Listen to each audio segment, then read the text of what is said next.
Star Wars Visions Season 2 is the continuation to the Disney Plus exclusive anthology series, which was released on May the 4th, and once again continues to celebrate animation and Star Wars by allowing different artists, animation studios, to come together and sort of give their vision of a Star Wars type of story.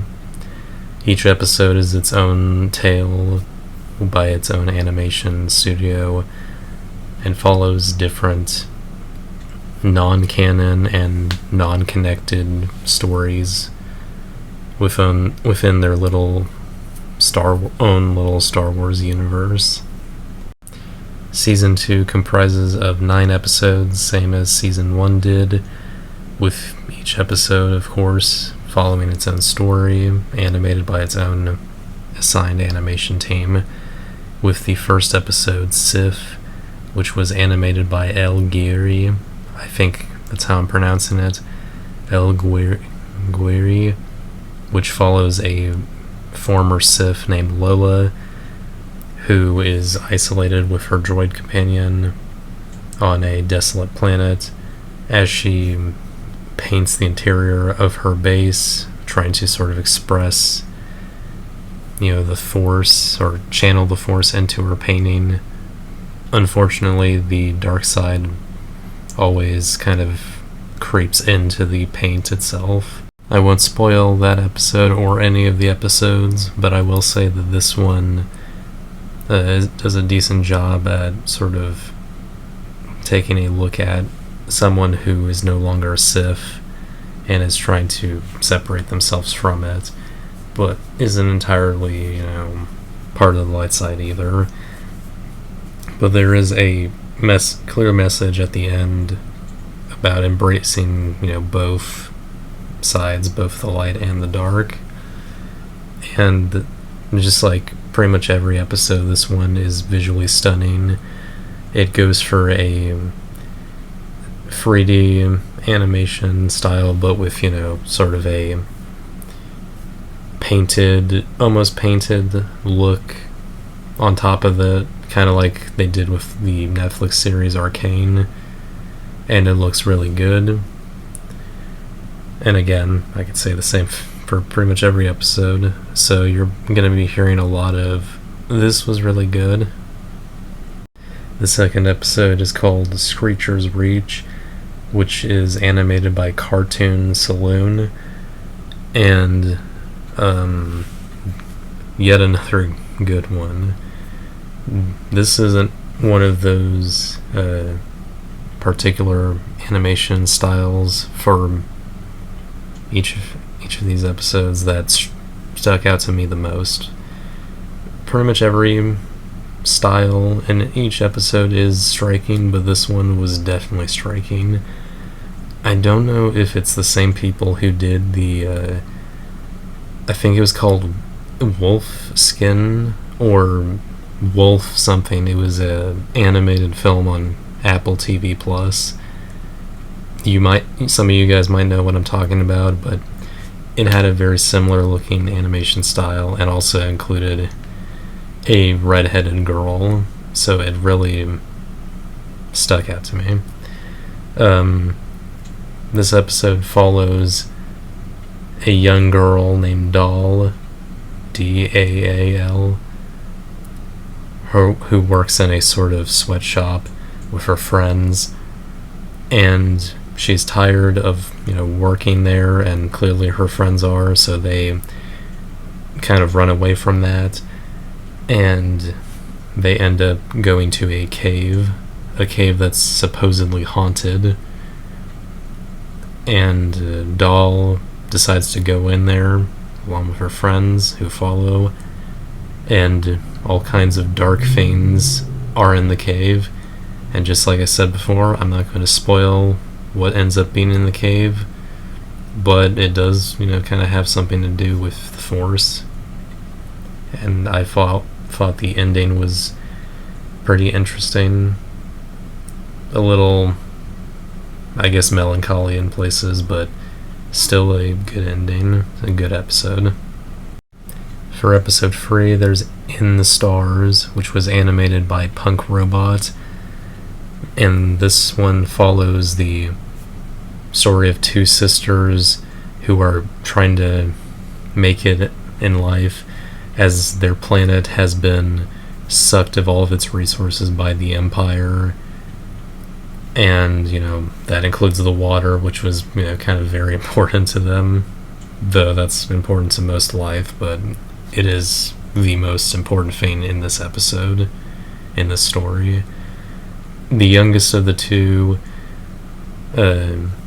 she wants to, sort of stop the Empire, but her older sister, knows that's probably not possible.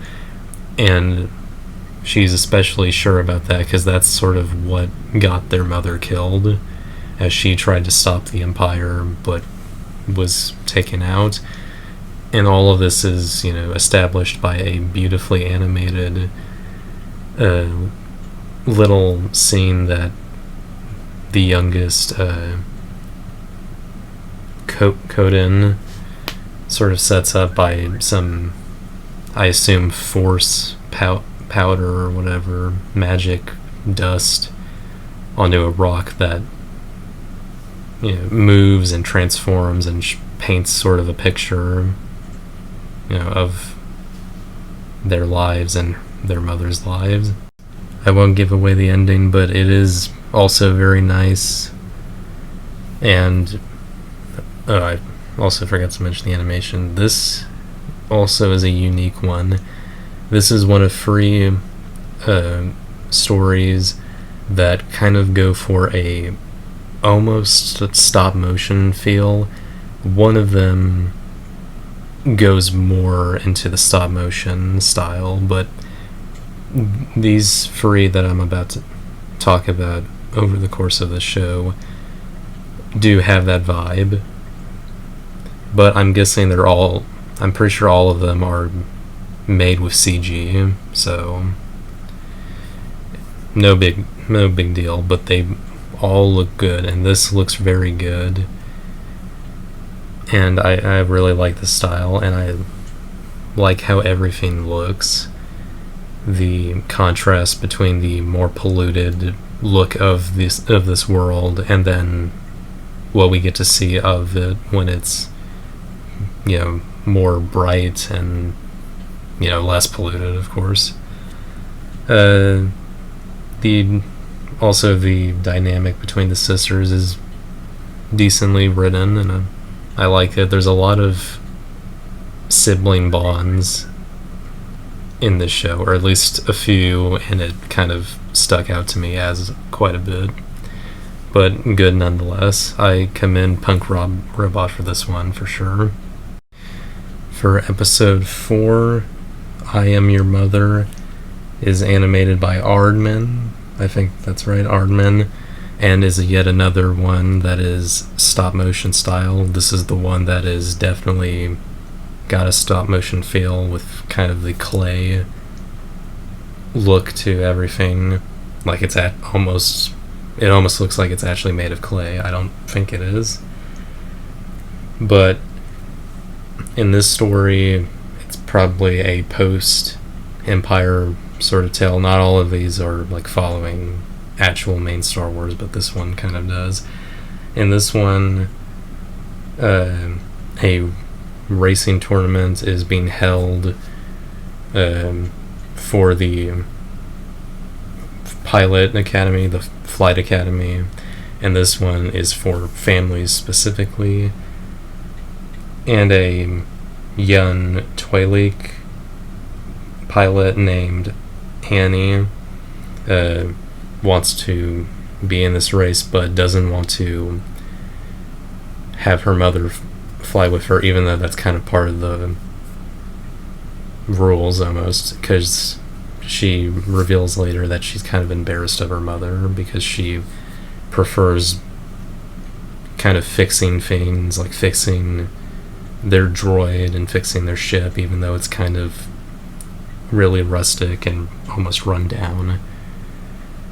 But by the end, and as they're like roped into the race, they sort of make it out. They sort of get back together in terms of their bond, or at least mostly with Annie, because her mom, doesn't seem too broken up about it, or at least she keeps her composure, sure, and really shows her love. And I really like this episode. It's one of the more humorous episodes, but it really works with what it has. And the stop motion style really fits with that. And I do like the mother-daughter dynamic. It definitely works. I would also give this a thumbs up. I'm giving all of these thumbs ups, but you get what I mean. For episode 5, Journey to the Darkhead is animated by Studio Mir, M-I-R, and this sort of follows, a basic war between the Jedi and Sith, and an adolescent monk named Ara believes that the statues on her home planet, whose stones around its base kind of have a fortune-telling ability, control both the light and dark, and maybe if she destroys the dark head, or the statue that really represents the dark side, things might be balanced out. So she gains the help of the Jedi Order, and specifically gets a Jedi bodyguard named Tool, who, as we see in his own little scene, he's meditating, and he had a really traumatic experience with a Sith Lord who killed his master and scarred him, and he's having real trouble with anger, but also fear, which is something that the Jedi try not to feel. That's also all I'll say. I almost slipped into spoiling it, because I really got into this episode, especially the animation. I know all the animation I'm going to say is good, but this one, in terms of the 2D animated anime style, this really pops for me. It was breathtaking in places, especially the action moments. This is just really good episode, probably one of my top favorites for this season, and I highly recommend it. Episode 6, The Spy Dancer, is animated by Studio La Cache.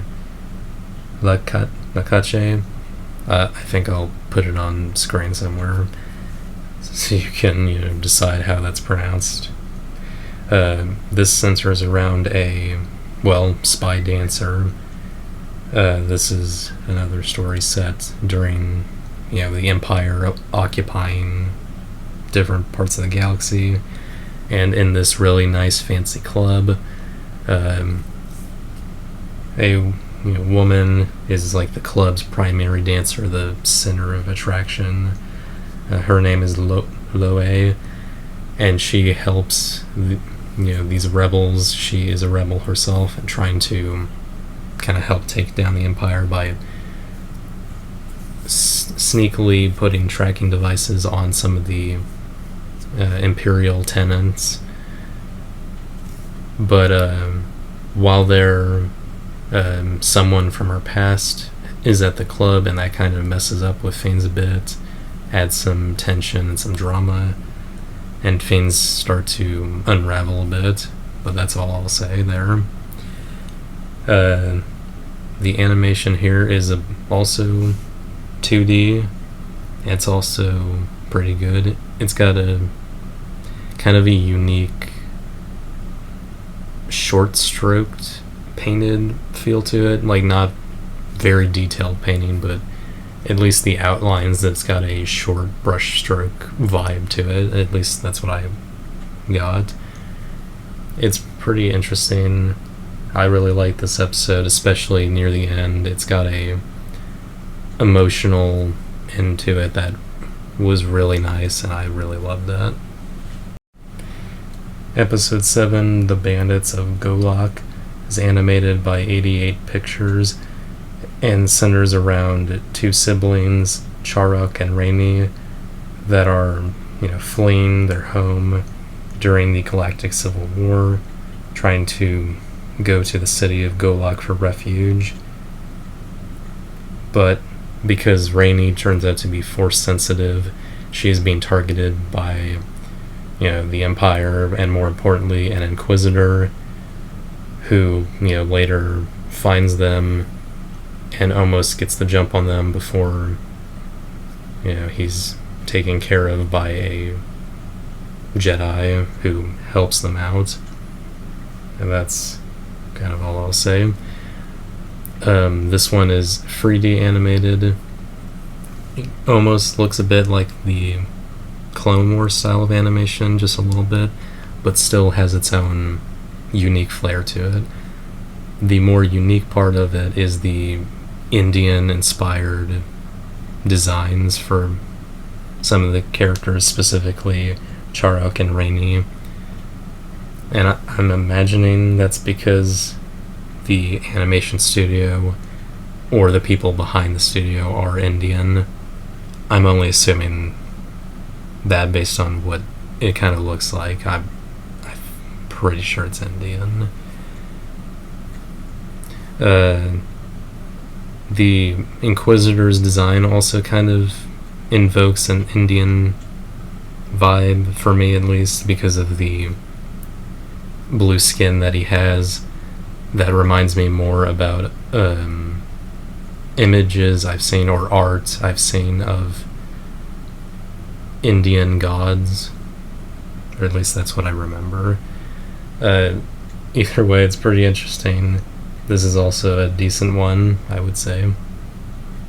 We move on to episode 8, The Pit, which was animated by both D-Art, Sechijo,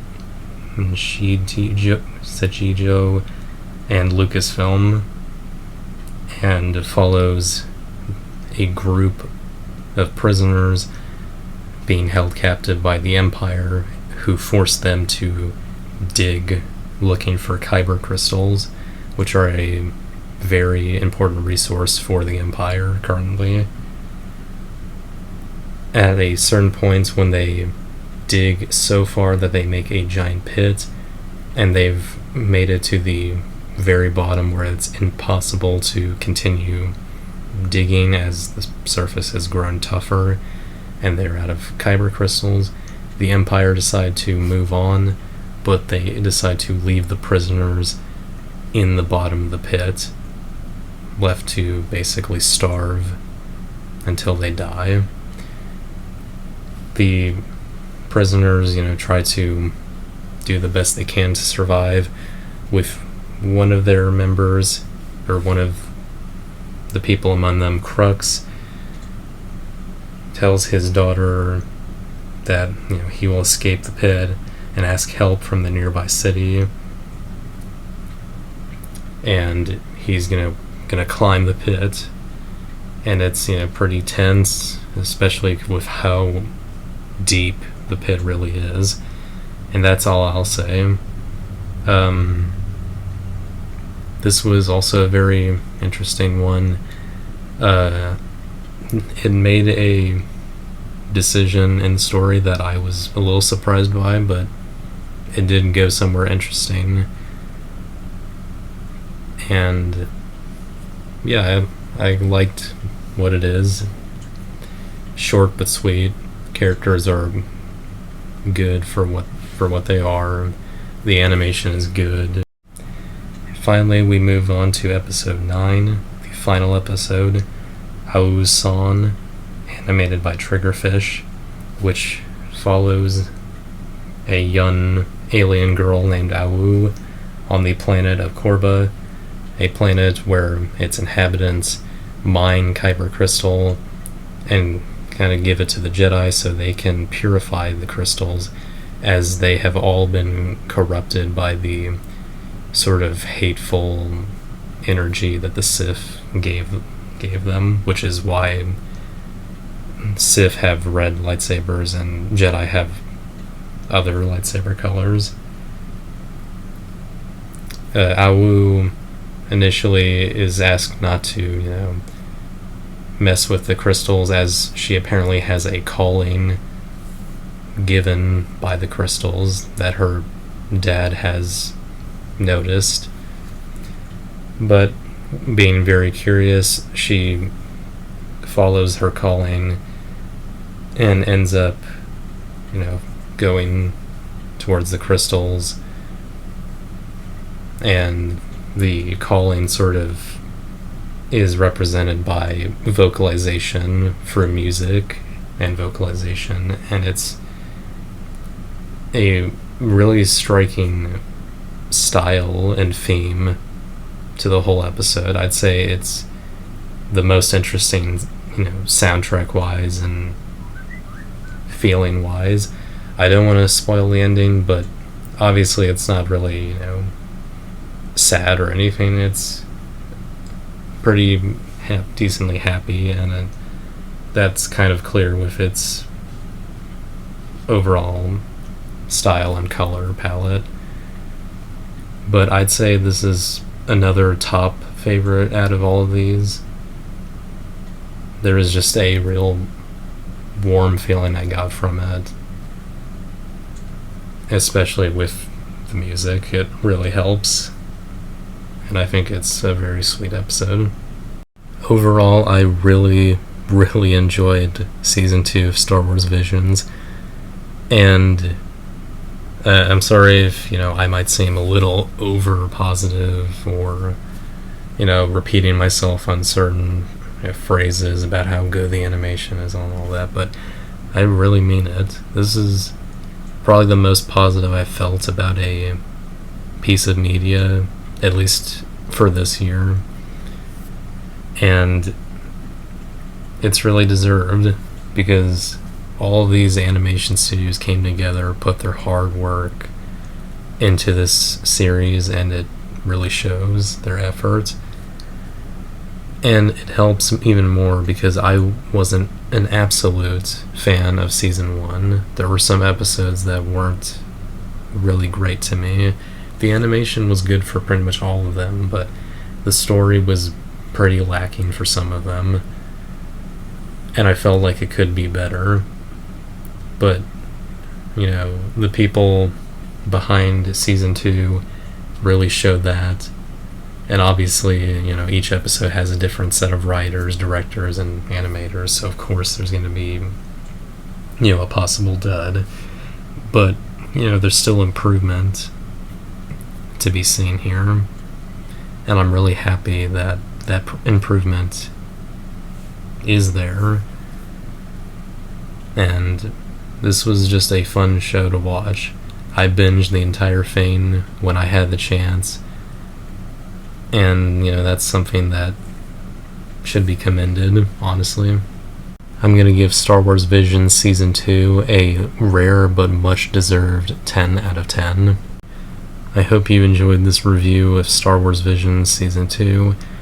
Again, hopefully you minded my repeating of words and phrases, and my maybe over positivity, but again, this was honestly deserved in my opinion. And I hope that if you can, maybe you can like this video, or even comment on what you thought about this show, or about the video itself. Maybe even subscribe if you really like it, and I'll see you guys next time. Take care.